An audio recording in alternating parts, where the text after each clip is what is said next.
done too late. Now family, we the ones who gotta delegate.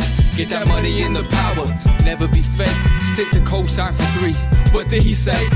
Create jobs, support our own. Educate the same and buy back your home. Got 3 degrees, triple 10. 3 PhDs, now we on the CNN. DBTV, let's talk about negligence. Ignorance is bliss, but we can turn it to intelligence. Believe none of what you hear, half of what you see. Let's break it down here on Dr. Boyce TV. Here we are. Hey, what's up, guys? My name is Dr. Boyce Watkins from Your Black World and the Black Business School. And I wanted to take a second to share a quick thought about the killing of Rayshard Brooks down in Atlanta. Atlanta's hot. It's a big old mess down there, man. And, my heart goes out obviously to the family for what happened and everything else, and to the community. I have a lot of friends in Atlanta, and I really care about what happens there. And we have things that happen here in Chicago. I don't know if you guys know, but we had 18 people killed in a 24-hour period in Chicago. So, Black death is something we got to think about on all fronts. Whether you're talking about cops killing Black people, you're talking about Black people killing Black people, or anybody killing Black people. I think it's really important that we don't let media shape our way of kind of looking at this. Like, I suggest you find your own perspective and stick with that. So let me just give you kind of a quick thought about Rayshard and the police. There's basically one sentence that comes to mind when I think about the Rayshard incident. I watched the video, and basically the sentence that comes to mind is, stop fucking with me. Just stop fucking with me. And what do I mean by that? I looked at this brother in the car. I mean, yeah, he's in the car. He's drunk. He's in the parking lot of Wendy's. It may be somebody at Wendy's called, police. Police were trying to deal with that. That's cool. But you also saw in the video that he was working very, very hard to be cooperative. He was willing to walk home. He just basically was like, look, just don't put me in jail. And, and I think that if the police were genuinely concerned with serving and protecting, they would understand that your job is not just to serve and protect white people from Black people or rich people from poor people. Your job might be to protect him from himself, or to protect, protect him in general by making sure he gets home okay. The fact that his sister lived close by would say to me that, well, why wouldn't you just give him a ride home? Everybody, lots of people drink. I don't drink. I told you guys, I think just as a Black man, I think as Black men, we got to be careful about drugs and alcohol. That's how white folks get your ass. Malcolm X used to say it, that the white man will sell you the liquor bottle and then he'll lock you up for being drunk. I believe that to the core of my heart. I believe that we as Black men have to really kind of think about that. But if you really want to be for real about it, a lot of people drink. A lot of people get drunk. That doesn't make them bad people. And why not just work on getting him home safely? Again, the idea is safety, right? Who are you protecting? Who are you serving? And I think that that's the issue. Because if you look at that situation, you look at the Eric Garner situation and the George Floyd situation as well, you're basically talking about situations where Black men either weren't doing anything at all, or they were doing something that did not require significant intervention. Eric Garner was selling loose cigarettes for $2. Who gives a fuck? Like, seriously, like, who cares, man?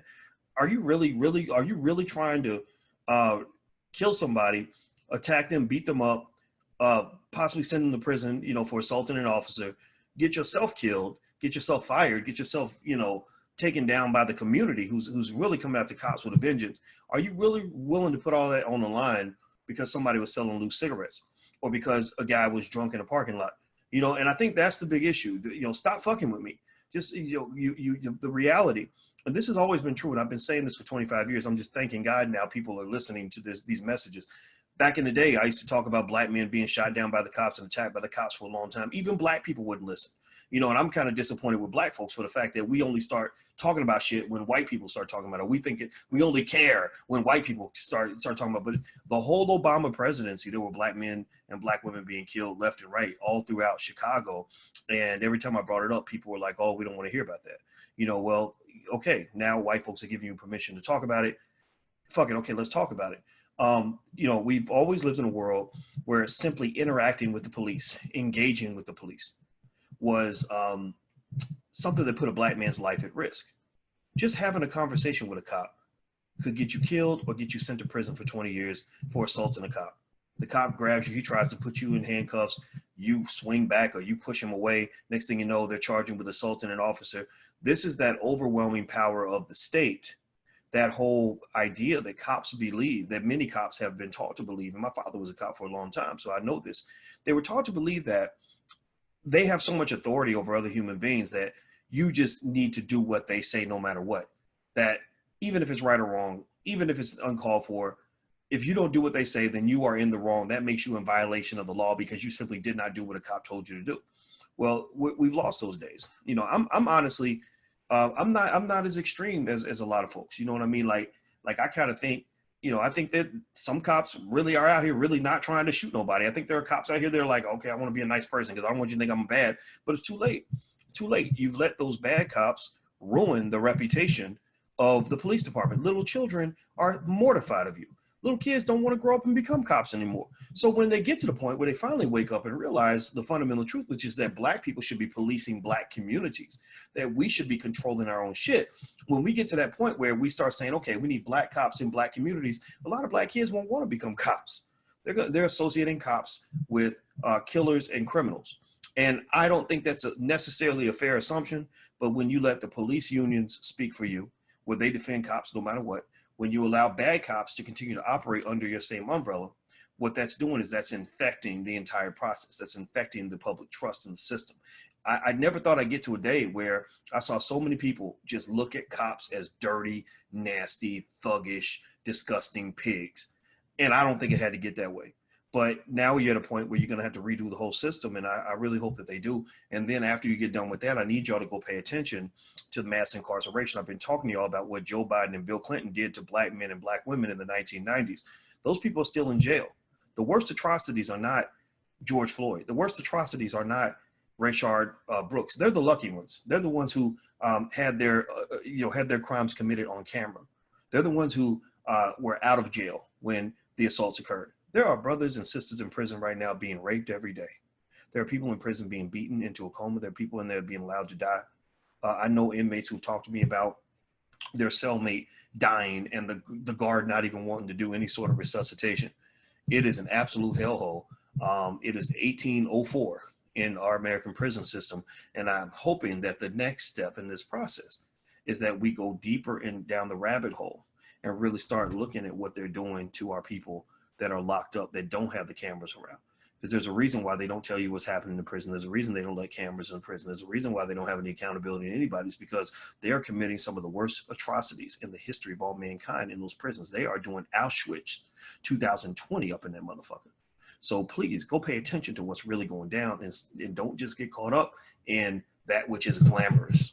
Because that's what we're doing. We're paying attention to the glamorous, the symbolism. Everybody wants to send money to George Floyd and take care of his family. I think that's cool. George Floyd's family deserves to be taken care of, but there's 100,000 George Floyds out here. So when you give all your energy to one, you're ignoring the other 99,000. I mean, for real, are you serious about fixing this issue, or are you just trying to make yourself feel good? Make a decision, man. Seriously. So that's my 2 cents on this. That's what I'm thinking. A lot of you asked me about it.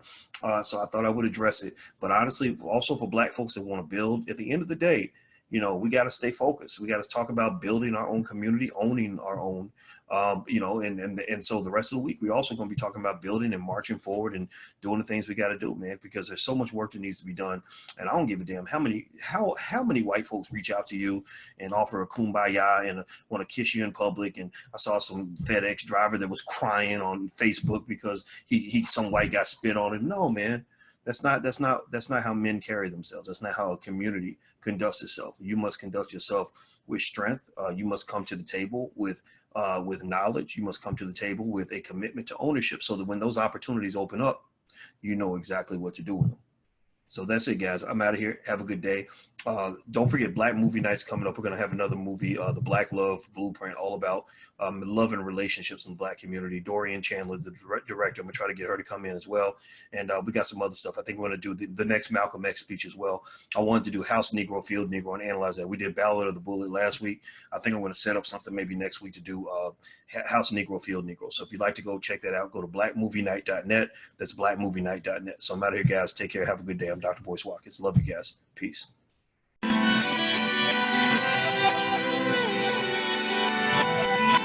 Here we are, clan the isms, cataclysm great. Our people out here struggling, trying to make it in this state. Everybody out here doing it, but we the ones who late. Now family, we the ones who gotta delegate. Get that money in the power, never be fake. Stick to cosign for 3. What did he say? Create jobs, support our own. Educate the same and buy back your home. Got 3 degrees, triple 10. 3 PhDs, now we on the CNN. DBTV, let's talk about negligence. Ignorance is bliss, but we can turn it to intelligence. Believe none of what you hear, half of what you see. Let's break it down here on Dr. Boy's TV.